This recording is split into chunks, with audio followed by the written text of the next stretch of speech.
The BMW Procar M1 is arguably one of the best looking and sounding race cars ever to grace the tracks of this planet. And with controlled oversteer being its middle name, the rear-engine straight six begs to be driven with your right foot. Designed as a road-legal racing car, the M1 did not just end up in private hands as a super sports car.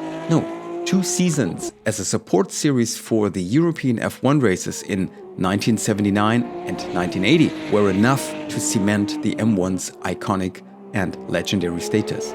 Yet, as spectacular as these races with the fastest F1 drivers and renowned touring car professionals were, onboard footage from those years is scarce, not to mention driver's eye or POV. So what might it have looked like from the driver's perspective to drive the Pro car on the most dangerous track in the world in its period accurate state? Well, here's the answer, because I took the M1 on the historic Nordschleife 1971 for a lap in mixed reality, which, by the way, ended up to be the world record time for this combo.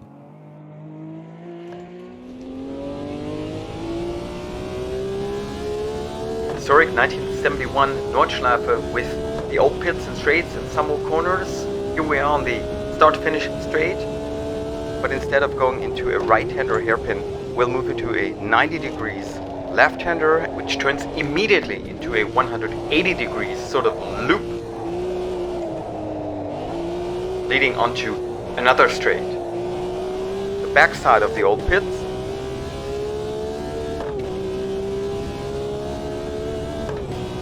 up to 4th, up to 5th gear, and braking just after the flags and the headquarters there into a left-hander, again 90 degrees, and now the familiar look of the actual Nordschleife, the layout we know from today,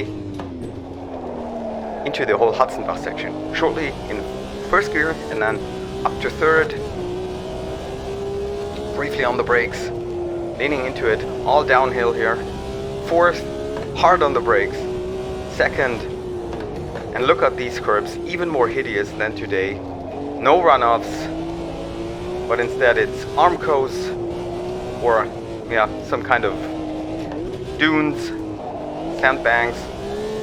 You definitely do not want to hit these curbs, especially not with a classic car like this one, which is so prone to oversteer all the time. So that was Hudson-Bach. We're already on Kittelbacher Höhe. Over the crest, 4th gear, into the right-hander, onto it again. That's the whole Flugplatz section, and sorry guys for having chosen the wrong speedo. It's analog, yes, but it stops at 200, sorry for that. The car here actually tops out at 270 before we go into Schwedenkreuz. It's down to 4th and then on it again and into Arenberg. What a wonderful corner. Some camber, right-hander, downhill. 2nd gear it is for me, onto it, flat out again. Fuchsröhre. No quarter given. Just don't hit these curbs, and now hard on the brakes. Down to 3rd, into Adenauer 4th. 2nd and even 1st gear to make these corners. So slow around here. 2nd slowest part of the circuit. 1st, 2nd, lasting to Metzgersfeld. For me it's down to 3rd, leaning into the left-hander, approaching Collinhart in 2nd. These more or less flat curbs, you can run slightly because it's the inner wheel, it's not so prone to sliding, but for God's sake, for safety's sake, stay on the road into, Spiegelkurve, and then the 3 rights. Yep, a bit too far to the outside here, missing the line in the apex a bit. Cost me some tenths, but a perfect lap here. Guys, that's something that still has to be done, and it won't be the only mistake.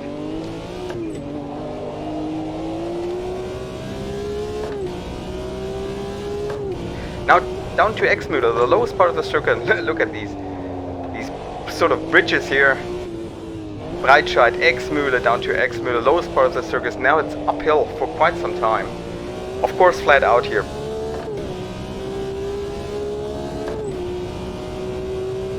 Leaning into the left-hander to back, braking hard into third, into second again for that extra torque. Playing it safe here. And now this very long full section, Kesselchen, later Klostertal, it's all flat out. Here you have to hit this left. Car is about 240 now, 250 almost. All flat out.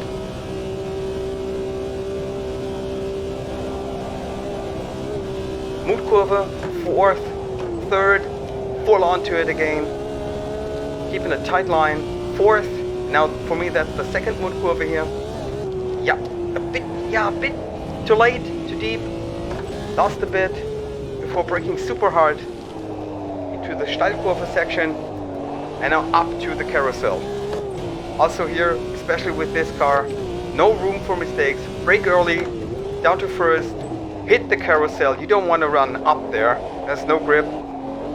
That was quite good. So now it's already 2/3 done, guys. As we're getting up to Hohe Acht. It took me so long to learn this whole section, this last third. But once I had heated it and internalized it, I can say this is my favorite section here. All of it, up to Pflanzgarten and even up to Döttinger Höhe. So cool if you hit the line. It's third gear here for me. As I said, you can slightly run these flatter curves here. It's a bit too late perhaps. Not the best line, but nevertheless. Now it's down to second before we get into Brünnchen, where so many amateur drivers and even pros sometimes misjudge that corner, misjudge the angle and run wide.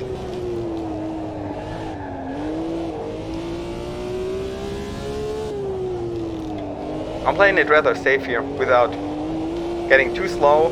Now this very weird corner ice curve it is, yeah. Pflanzgarten, oh man, all about the line, all about the momentum. It takes guts, it takes balls, and it takes precision. Also here, don't run too wide with this car. This car likes to step out.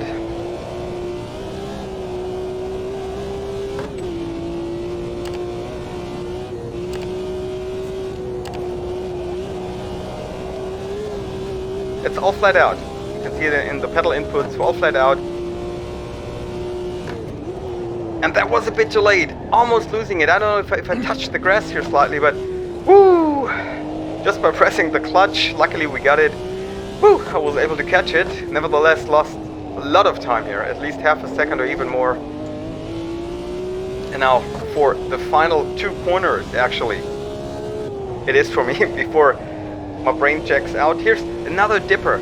Just unlike today, there were in this historic version, there were so many more elevation changes, little humps and dips and bumps that are not there in today's version anymore. You have to believe me, the car tops out at about 280. I'm already hitting the limiter several times, and yeah, the car is slightly losing contact, losing traction. Yeah, I'd like to push it. Antonius Buche slightly off and then on it again. Maybe I should have gone for an even lower gearing for the sixth gear. Okay, now braking down. Be careful, be careful. Second, and still too late. Timo running too deep into that corner. But nevertheless, guys, here it's a left-hander over that little bridge and onto the start-finish straight. Approaching start-finish in a 7:53. Yeah, looking up here. Finally, it's a 7:53.806. As a matter of fact, this places me in P1 on the global leaderboard, but okay, only 5 guys have participated so far in it. But nevertheless, guys, a decent lap. Several mistakes. In an ideal world, I could shave off perhaps 1 or 2 more seconds, and I think for even more skilled drivers, sub 750 times should be feasible, realistic, and not too hard to achieve.